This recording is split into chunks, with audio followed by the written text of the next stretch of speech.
Hey, it's Clay. Welcome to another video. Today we're going to take a look at this Behringer Ultra Bass. This is like a solid state amplifier. As you can see, the input jack is broken. Looks like it has sheared off.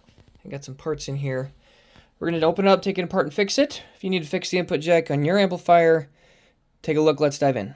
Okay, so the owner has kind of tinkered with it a little bit and then they gave up, but looks like there's 4 screws here on each side that have been removed. And that means that this part kind of comes out. Now looking in here, there are some wires that are kind of preventing it from, oh, there we go. Okay. Oh gosh. So let's take a look. Okay, so this is the inside of the amp.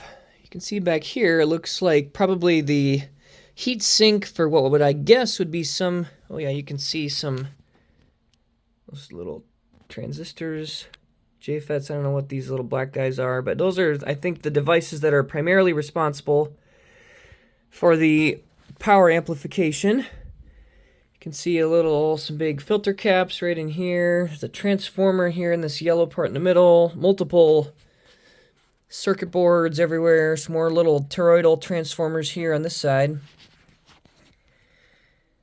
So my guess is this stuff in here is power supply. Maybe like some kind of output stuff. And then this looks like it's the main amplifier section. Then we've got this preamp board here. There's a ton of stuff underneath. And so this is the input jack where I need to get. So I'm going to remove some of these screws, try to take it apart. Before I take any further steps, though, I'm going to take my digital multimeter and just make sure that none of this stuff is carrying any voltage. I am more of a tube amp repairer, tinkerer, builder, but solid state stuff I'm a little less familiar with, but just want to make sure there's no latent voltage sitting on this. So I'm going to take my black lead here and stick this thing on the chassis ground, and then I'm going to take my red wire. I'm going to set it for DC voltage and just kind of start poking around on some different things. I mean, the input jack, there's no reason it would ever carry any voltage, but just want to make sure as I go around that none of this stuff is carrying any voltage. Just make sure it's safe to touch. So I'm going to do that first. Now, in the event that there was some voltage, this is my discharge tool. I've just got 2 alligator clips. There's a resistor under this heat shrink and then a piece of wire. You just connect one end to the ground and the other end to the positive lead where the voltage occurs, and it bleeds it to ground safely through the resistor. I don't have any of that, so I'm going to proceed forward.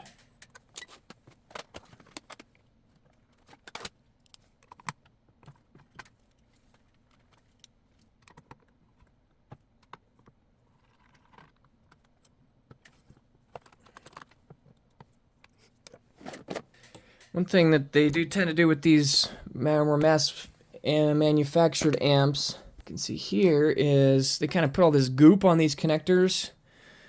You know, this some kind of epoxy or something, glue, but it means I can't get this screw off, so I'm just going to take that out. My tendency when I build stuff is to not rely on that, but I also understand if you're Behringer, you want these amps to be very reliable, and LOL, I don't know, it could be better. One thing I'm trying to be cautious about with these screws is to get the correct head, Phillips head. I've got a screwdriver kit here. Having the right sized head is important so you don't strip the screw out.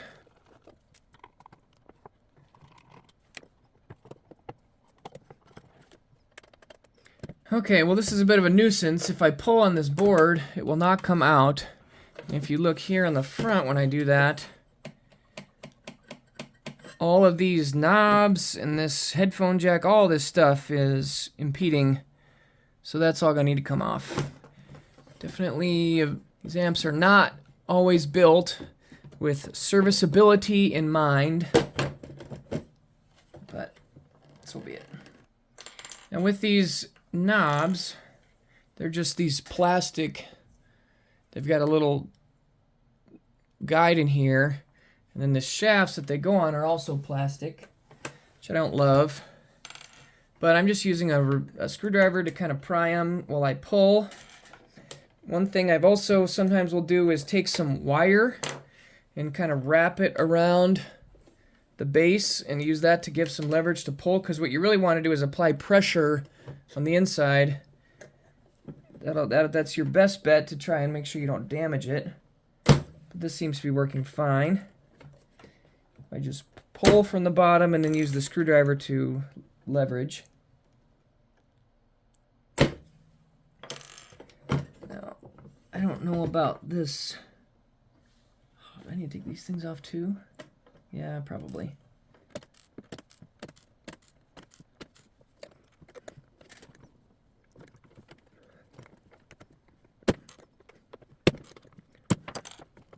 Now I'm to this jack. I have a pair of wrenches out in the garage, which I might use, but I'm gonna just try this. Yeah, okay, that works fine. Just a little comment on this thing. Clearly made by Behringer.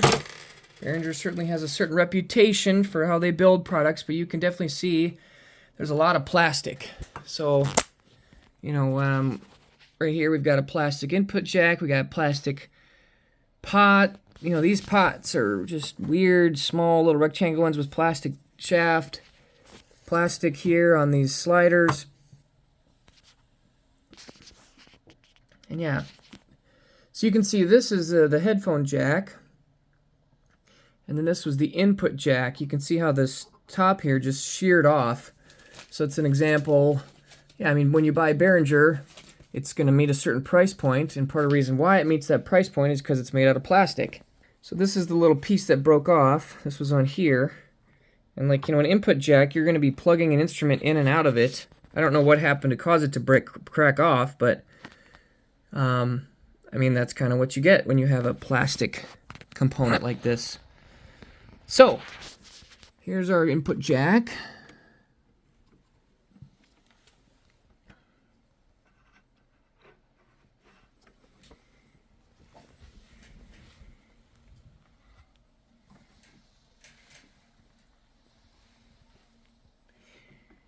There's 1, 2, 3, 4, 5 of these silver legs.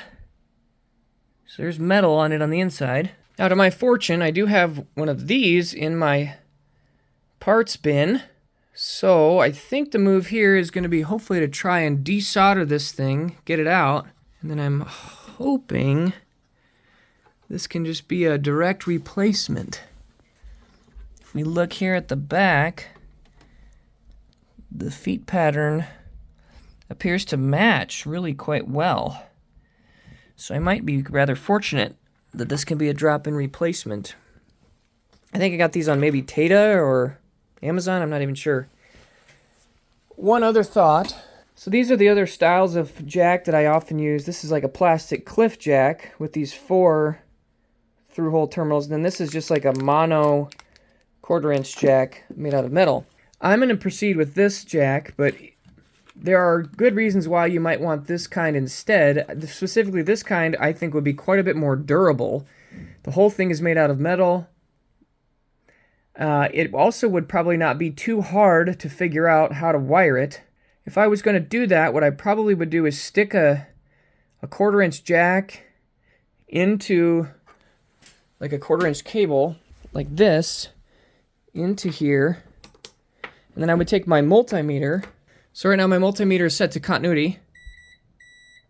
So when I touch things that are electrically connected, it makes a beep. So right now I've got this is the sleeve, or the ground connection of the cable. And then you can just go through. So this connection and this connection seem to have connected to ground. And if I shift this up to the tip,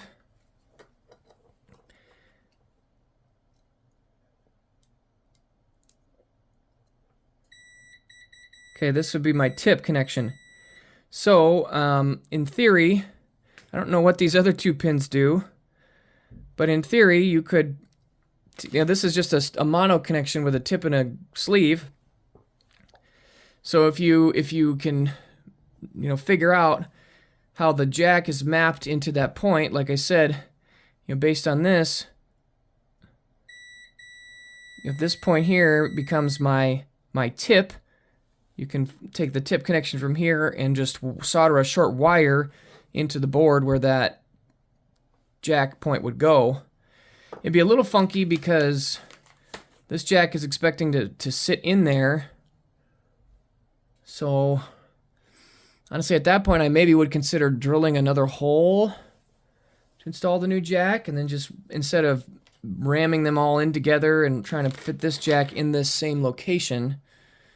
But if you've got the same kind, that's probably the simplest and easiest and most effective solution. So that's what I'm going to go with right now.